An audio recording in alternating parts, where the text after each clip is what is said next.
Magandang araw mga kaibigan. Bigyan natin ng reaction, opinion ngayon itong post ng Papa P. TV. Pahayag ng Pangulong Marcos tungkol sa nangyaring baha sa Cebu. Ito, summary ng kanyang sinabi. Massive flooding sa Cebu, di dapat isisi sa flood control system. Yan po ang pahayag ng Pangulo. Ito, nakita natin na yung mga inilagay dati na mga diki, mga proteksyon ay hindi talaga kaya yung dami ng tubig na bumagsak. Dinidepensahan niya ang mga flood control system na inilagay.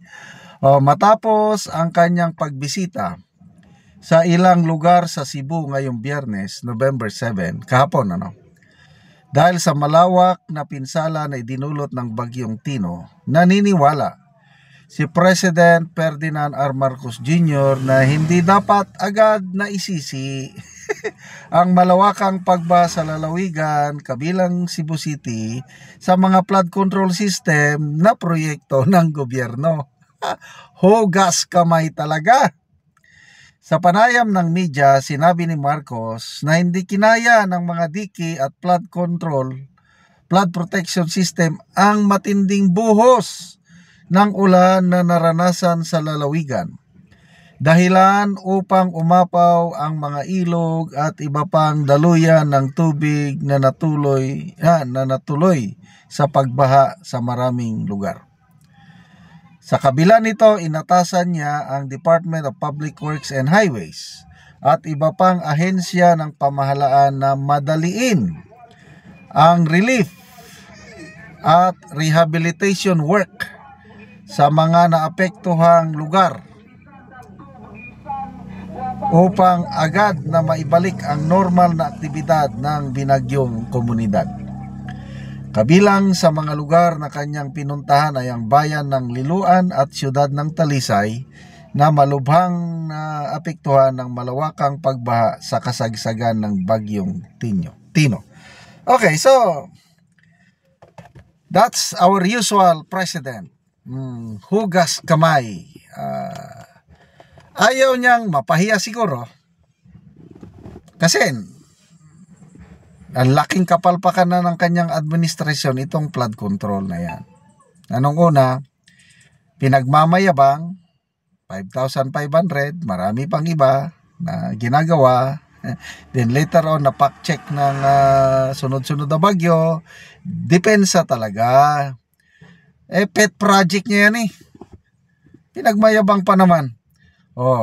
So, nung tinatanong nasaan na ang mga flood control, sabi niya, nandyan, na-overwhelm lang.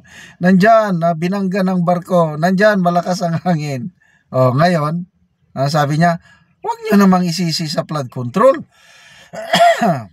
In a way, sabi niya, the flood control projects are okay.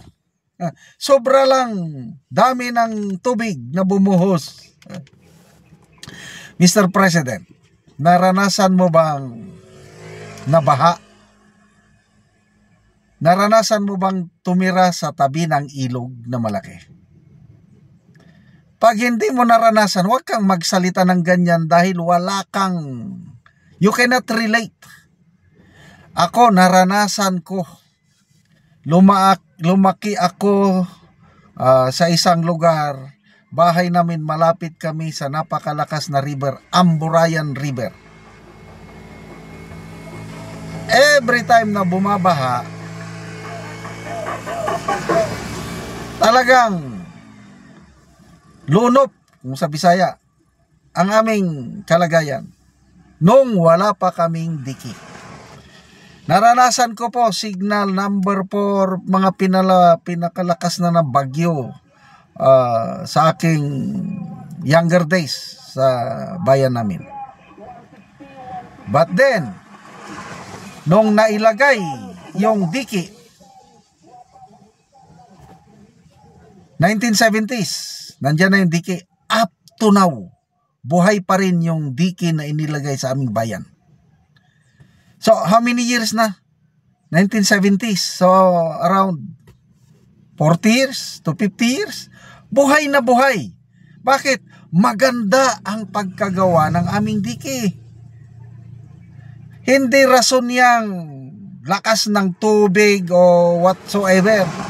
Ang problema yan is yung standard ng pagkagawa. I'm telling you, punta kayo sa bayan namin, Bangar, La Union. Safety na kami sa mga baha doon sa aming barangay, sa aming lugar. Dahil maganda ang pagkagawa. Ang problema sa mga ginagawa ngayon, sa inyong administrasyon, sa inyong mga kaalyadong kongresista o sa DPWH na inyong pinagkatiwalaan, kayo naman nagsabi na substandard. O di substandard. Huwag nyo nang irason na huwag sisihin. My opinion, based on experience, kahit anong lakas ng tubig, kahit gaano kadami, basta matibay pagkagawa, buhay yung aming dike sa aming bayan sa Bangar, La Union. But, ganyan talaga ang presidente. Pinakamalinis nga siyang presidente sa buong mundo, sabi ni Mr.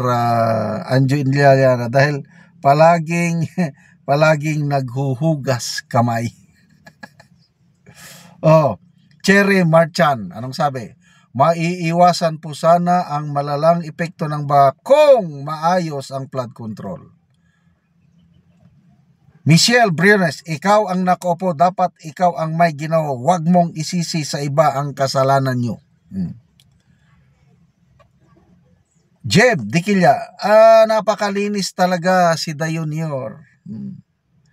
Marvin Bigera, sa snow nyo isisi, bugok.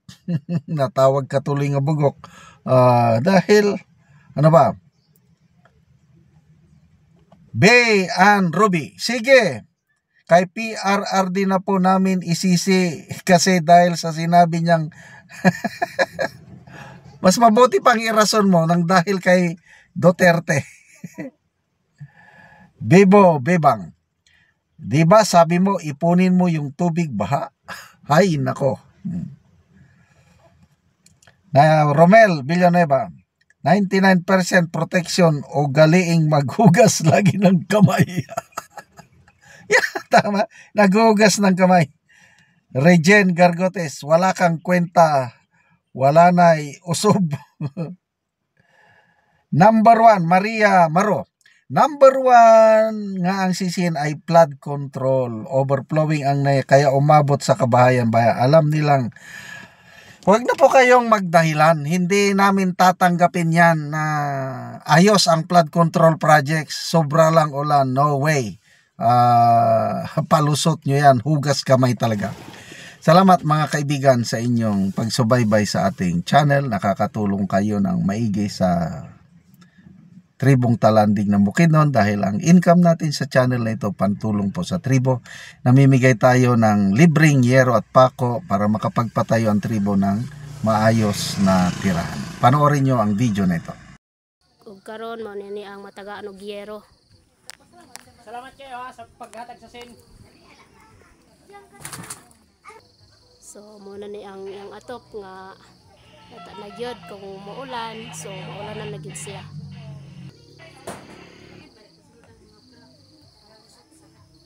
So buslot na gyud ang ilang yero. So mag-atop na siya karon kay natagaan siya yero.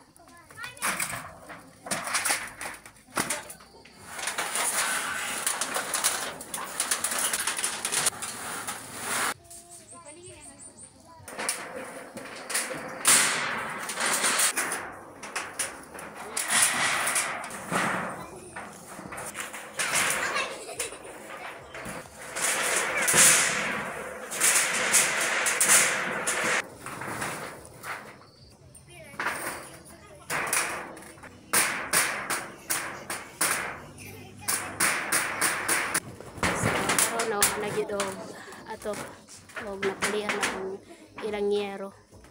Tama na og atop. So nindot gid kayo kay napulihan na ang gatuluan. So So karon te unsa imong masulti nga natagaan kag yero og human na gyud og atop ang imong balay nga Daghang salamat una-una sa tanan sa Ginoo ug sa nagtan-aw sa video. Og labi na sa nag-sponsor. Kay kani akong balay 5 years na aya pa gid ni napulian og yero. so na kay anak te. Naa So pila ka buk imong anak? isa unya bros pagid ko karon. So si ate isa yang anak so nanay ikaduha so aya pag napulian ang yang yero nga gatuluan na so karon ate wala na gyud di na gyud katuluan.